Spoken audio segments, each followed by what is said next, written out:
Fala pessoal, bom dia a todos.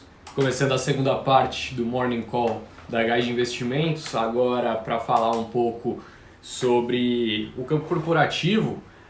Vitor Beirute já passou para vocês uma análise ampla a respeito do cenário macro, agora estou aqui para falar um pouquinho a respeito do cenário corporativo. Então pessoal, sem mais delongas, vamos dar uma acelerada que a gente tem pouco tempo, tem muita coisa a ser dita, né? Bom, começando com um panorama a respeito da última semana, né? A gente encerrou a última semana estável, né? Na sexta-feira, na verdade, um fechamento estável, muito embora quando a gente olha a performance na semana, foi uma semana positiva, né? Uma valorização de 1,2% da Bolsa Brasileira, enquanto foi algo muito representativo essa alta, parece pouco, mas é muito representativo. Foi a sexta semana consecutiva de alta do índice brasileiro, algo que não ocorria desde o final de 2018 até o início de 2019, aquele período do fim do ano de 2018 até o início do ano de 2019. Nunca nesse meio tempo a gente teve tantas semanas consecutivas de alta, mostrando que a Bolsa Brasileira ganha de fato força e ficou prestes a zerar as perdas do ano, né? Então as perdas bem representativas que a gente chegou a observar principalmente no fim de março, início de abril, foram praticamente zeradas. Quem entrou na bolsa naquele período teve ganhos aí de 80%, 90%, ganhos muito expressivos, né? E o que tem motivado essas altas, querendo ou não, um dos principais pontos é o fluxo que está vindo de fora, o fluxo estrangeiro. Eu trouxe os últimos dados divulgados pela Bolsa Brasileira, que foram referentes ao dia 9 de dezembro, que foi a quarta-feira da semana passada, e referente a esse dia a gente seguiu observando investidores individuais, ou seja, pessoas físicas entrando na bolsa, ingressando com 1,1 bi no dia 9 de dezembro, então um saldo anual de 57 bilhões de reais de entrada de pessoa física, um saldo muito expressivo. Só que o que tem motivado essa grande recuperação, de fato, foi o retorno do investimento estrangeiro que vinha, né, num movimento negativo desde o fim do ano passado, se acelerou por conta da Covid e já vemos uma recuperação muito expressiva, né? Era o maior fluxo estrangeiro negativo da história, né, que é do nosso país até então, mas a partir de agosto desse ano, né, houve uma virada de chavinha, começaram a vir para cá, e com a eleição de Joe Biden e as notícias de aprovação de vacina, testes da fase 3 positivos, começamos a ver então um retorno muito forte, né? Só no mês de novembro tivemos o melhor mês em termos de fluxo de investimento estrangeiro da série histórica. Para vocês terem ideia, né, esse número chegou a bater 90 bilhões de saída de investimento estrangeiro, e no momento, com dados de até o dia 9 de dezembro, estava em mais ou menos 45 bi. Então, né, metade do que estava sendo observado até em meados de agosto já foi retornado, principalmente por conta dos meses de novembro e dezembro, tá? Isso tem motivado as altas da bolsa aqui do Brasil.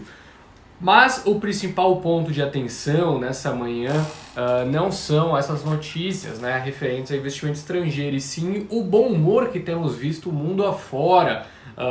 Notícias bem positivas que já foram citadas pelo Vitor Beirute na parte de macro estão de fato fazendo preço nessa manhã.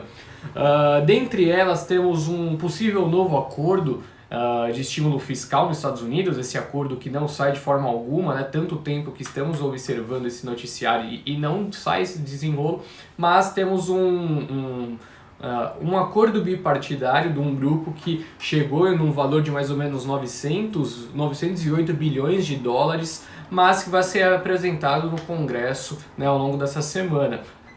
Isso não garante que será aprovado, mas traz um bom humor. Além disso, questões relacionadas ao acordo do Brexit. Já estava meio que decidido que não haveria acordo nessa saída, essa ruptura do Reino Unido com a União Europeia, mas saiu a notícia ao longo do fim de semana que Boris Johnson vai retomar as conversações, né, com a Ursula nesta semana, o que também traz um bom humor vindo da Europa. Por exemplo, o euro se valoriza fortemente contra o dólar nessa manhã, um por conta do acordo e outro por conta do pacote de estímulo fiscal dos Estados Unidos, né? E por fim, temos também a notícia de aprovação da vacina da Pfizer nos Estados Unidos. Hoje vão ser iniciadas as vacinações nos Estados Unidos, né? Então, também uma notícia muito importante e traz um bom humor nessa manhã. Quanto a commodities, temos algumas variações não tão positivas, principalmente quando a gente olha ao mix brasileiro, né, da Bolsa Brasileira. O minério de ferro cai nessa manhã 3,6% no porto de Qingdao, sendo negociado a $154 a tonelada. Nada longe, né, de ser uma preocupação, uma realização que a gente observa nesse momento, subiu mais de 20% só ao longo desse mês de dezembro, né? Então a perda de valor do minério de ferro nessa segunda-feira, do meu ponto de vista, ainda não representa nada referente a um risco, tá? Vamos seguir observando, mas os valores estavam muito esticados, né? Estava acima de $160 a tonelada, a gente sabia que não era sustentável. Petróleo, né? Uma manhã boa para o petróleo, seguindo em linha com o que a gente observa das bolsas lá fora. Eu falei que os índices futuros americanos subiam, né? Estão subindo bem. Por exemplo, o futuro do Dow Jones sobe nesse momento 0,9%, mostrando que o movimento cíclico segue ocorrendo, né? Subindo mais forte do que a própria Nasdaq, que nesse momento sobe 0,6%. Mas quando a gente olha principalmente para bolsas lá fora, temos Europa subindo em torno, né, de 1,2%, o VIX, né, caindo 3,5%, mostrando né, um movimento mais corretivo no risco global, enquanto o petróleo sobe mais de 1% também, 1,2%. O Brent é negociado nesse momento a $50,56. Uma abertura então favorável também para o petróleo, que é importante para a Bolsa Brasileira.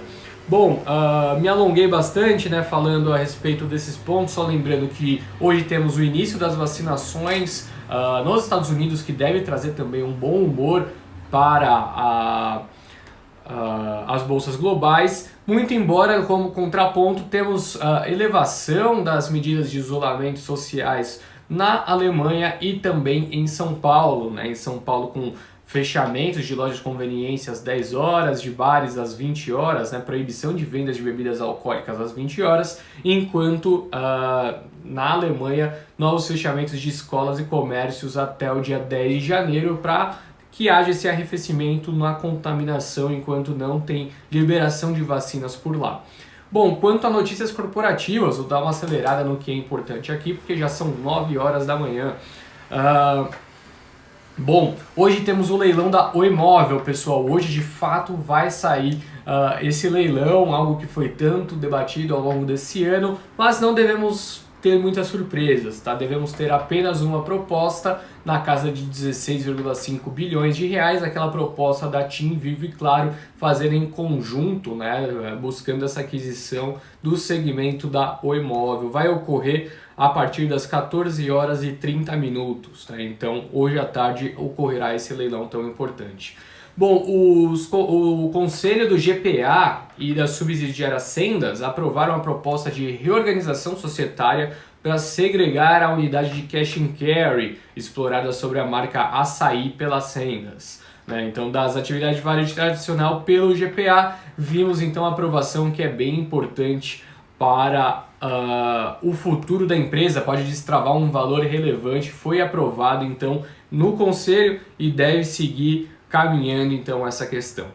A respeito de Eletrobras, um papel que subiu, né, na sexta-feira bastante, com o noticiário de desestatização que temos de notícia, que os líderes das casas afirmaram que deve haver andamento a partir do primeiro semestre do ano que vem, tá? Então a privatização da Eletrobras deve ter andamento a partir do primeiro semestre do ano que vem. Lembrando que há um noticiário que surgiu nesse fim de semana, um noticiário muito interessante de que Michel Temer pode assumir alguma posição importante no governo brasileiro para que haja uma articulação, né, de propostas de medidas que não têm caminhado e também para que alinhe, né, o governo brasileiro, para que o governo brasileiro consiga transmitir uma conexão maior com alguns países que têm uma importância muito grande em termos de acordo comercial com o Brasil, né? Dentre eles a própria China e também o governo de Joe Biden. Então, com uma possível entrada de Temer no governo, claro que ainda são conversas iniciais, são boatos, rumores, e notícias referentes à desestatização de algumas empresas também podem ter impacto, tá? Então a gente pode ver um andamento aí nas empresas, principalmente nas estatais. Falando do setor de educação, o Bank of America elevou recomendação de Cogna na sexta-feira de venda para neutra, né? Então agora eles possuem recomendação neutra com preço-alvo em R$ 7,00, o que implica um potencial de alta de mais de 30%, ainda um pouco abaixo do preço-alvo médio do mercado. O preço-alvo médio do mercado é de R$ 7,23, mas já mostrando, né, um viés mais positivo para a companhia. Falando de setor de educação, o CEO da Edux deu algumas declarações nesses últimos dias, e dentre elas o CEO disse que vê já a medicina e o EAD superar o segmento presencial em termos de receita nos próximos 2 a 3 anos. Disse também que avalia novas aquisições e descarta a possibilidade de IPO das duas frentes de negócio, tá? Então, uma notícia importante para a Edux, mostrando como o setor tem se transformado, né? Tem obtido uma transformação muito importante ao longo desse ano. Era difícil imaginar que o EAD poderia ser maior que o presencial, mas 2020 foi transformativo nesse sentido. Falando um pouquinho sobre shoppings, o BTG reavaliou todo o setor de acordo com as suas análises, e dentre os principais pontos estão esses daqui, né? O BTG recomenda a compra para os shoppings por conta da recuperação do setor, elegeu a Aliansce Sonae como a favorita entre os shoppings brasileiros. BTG elegeu o Iguatemi com recomendação de compra por foco no segmento de luxo, um segmento que foi menos impactado do que os demais, né, por conta da menor elasticidade que possui o segmento. Além disso, elevou recomendação de BR Malls também para compra, vendo potencial potencial de alta com o fim das provisões, e por fim rebaixou o Multiplan para neutro por ver múltiplos esticados. Tá? Nesse momento a gente possui recomendação de compra em Iguatemi e também em Multiplan, são nossas preferências, né? Muito embora a gente já tenha passado um pouco um viés mais positivo também para BR Malls, e ainda possuímos a Aliansce Sonae um pouco de lado, né? Um pouco descasado. A gente enxerga um risco um pouquinho maior, a gente prefere o posicionamento nessas outras empresas. O Itaú anunciou mudanças expressivas também no seu conselho e posições de executivos importantes, tá? Dentre eles, a principal foi a entrada de Alexandro Broedel, que será o novo CFO do Banco Itaú, tá? Então fica atento a esse noticiário também. O setor de saúde segue com grandes disputas de aquisições, tá? A gente tem acompanhado um noticiário bem expressivo, principalmente da Notre Dame, né, fazendo aquisições importantes. Redditor fez IPO na semana passada e também tem feito novas aquisições. E a nova notícia que temos no setor é de que há uma batalha nesse momento entre Hapvida e Intermédica pelo mesmo ativo, que é o Hospital São Paulo, localizado em Ribeirão Preto, tá? Então, ambas as empresas estão disputando o hospital. Falando sobre Arezzo agora, né, o noticiário que saiu nessa manhã é de que a Arezzo está mirando mega lojas com marcas da reserva, aquisição que ela fez há pouco tempo, fez os papéis da Arezzo dispararem, né, quase 20% naquele momento. O plano de abertura compõe, né, 15 a 20 lojas da marca para o ano que vem, para 2021. Então, a Arezzo deve fazer um investimento pesado em lojas físicas da marca reserva. A transação celebrada pela Gafisa com a Ivem, né, para a aquisição do hotel Fasano Itaim e de 23 estúdios foi de fato aprovada pelo CAD, tá? Houve aprovação do CAD. A operação é mais um passo de estruturação da nova unidade de negócios em gestão de propriedade para renda e de diversificação de portfólio da Gafisa. A Grendene mira a internacionalização da marca Melissa e abre loja na Califórnia. A Grendene também prevê 9 novas lojas da Melissa nos Estados Unidos e 3 na China. Notícia muito interessante que eu trouxe para vocês também é de que, como a gente trabalhou bastante, né, falou muito a respeito disso ao longo do último mês, a respeito de BDRs, né, a abertura do mercado de BDRs para pessoas físicas já tem, né, obtido um ótimo resultado em termos operacionais para a B3. O número de investidores dobrou em um mês, tá? O número de investidores em BDRs dobrou com essa medida e atingiu os 100 mil, mostrando que foi uma medida de abertura para o mercado muito positiva, tanto para a B3 quanto também pelas oportunidades criadas para os investidores. Além disso, pessoal, uma última notícia que eu tenho aqui para trazer para vocês é a respeito do pagamento de dividendos intermediários da ISA-CETIP, né, Transmissão Paulista, que costuma ser uma ótima pagadora, né, de proventos. São dois, tá? Primeiro é dividendo, segundo JCP. Então, o primeiro referente aos resultados do terceiro TRI, no valor de 116 milhões de reais, né, mais ou menos 17,6 centavos por ação, ON e PN, tá? Será pago no dia 18 de janeiro. E também a respeito do JCP, né? JCP equivalente a 66 centavos por ação ON e PN. Tanto dividendos quanto JCP serão pagos com base na posição acionária do dia 16 de dezembro, ou seja, quarta-feira, e a partir do 17 os papéis começam a ser negociados ex-dividendos, tá? Somando os dois proventos, dá um total de 2,9% de yield, tá? Então, já acima aí do que a gente observa da Selic anual, né? É quase 150% da Selic. E a respeito de ofertas, temos uma nova empresa que pediu registro de IPO, que é a prestadora de serviços marítimos Ocean Pact, mostrando aí que algo totalmente novo referente ao que nós possuímos hoje na Bolsa Brasileira pode vir ao mercado, tá? Então, pessoal, eu tenho aqui muito pouco tempo para tirar dúvidas, que a gente tem uma outra reunião que inicia, uma reunião interna que inicia muito em breve. Então, deixa eu ver aqui só que vocês enviaram de perguntas. Eu vi que muita gente perguntou a respeito da Oi, tá? Se deve fazer preço. Pessoal, eu não acho que deva fazer muito preço o leilão de hoje, porque ele já é um leilão meio que dado, tá? A gente já sabe quem vai participar, o valor que será oferecido e que não haverá outras propostas. Agora, se algo fora disso ocorrer, então pode fazer preço, né? Mas eu acho que esse cenário já está precificado. Dani Everton, Henricão, lockdown na Alemanha pode favorecer JBS? A primeiro momento não, tá? Porque o que está sendo fechado na Alemanha são alguns comércios e escolas, né? Assim, nada que tenha muito impacto, principalmente na produção de suínos, que é o forte ali na Alemanha. Agora, se a gente observar um fechamento, né, de plantas, aí sim a gente pode ver um impacto nos frigoríficos. Henrique, é uma boa entrar na Vale agora, já que não tenho ainda, ou continuar aportando a CSN? Paulo, é difícil até falar isso, né? Mas assim, eu acho que a CSN nesse patamar atual de 29, 28, 29 reais já é um patamar esticado, enquanto Vale nesse patamar atual de 80 a 85 reais ainda deve pagar um yield, né, de 4 a 5% para o ano que vem. Então, acho que o posicionamento em Vale ele é menos volátil, né? Então um pouco mais cauteloso. Enquanto ainda há possibilidade de ganhos com proventos importantes ao longo de 2021, tá? Quem mais? O pessoal perguntando de hoje, já respondi.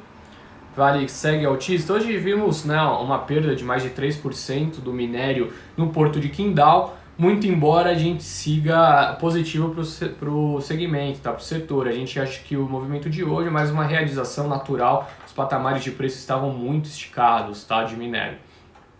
Simone, bom dia, Henrique. Embraer. Sem novidades a respeito de Embraer, tá, Simone? É uma empresa que deve se beneficiar também dessa retomada do setor aéreo, né? Mas a gente prefere ainda posicionamento um pouco mais cauteloso. A gente gosta nesse momento mais de CVCs, mais Azul, tá? Vamos ver se temos mais alguma pergunta. 1003 a gente não acompanha, tá, Celso? Não é uma empresa que está dentro do nosso, da nossa composição. Você recomenda comprar Oi e aumentar a posição na carteira? O Sami perguntando. Sami, a Oi já subiu aí próximo, né, de 160%, 170% das mínimas do ano, até mais, né, mais de 200 das mínimas.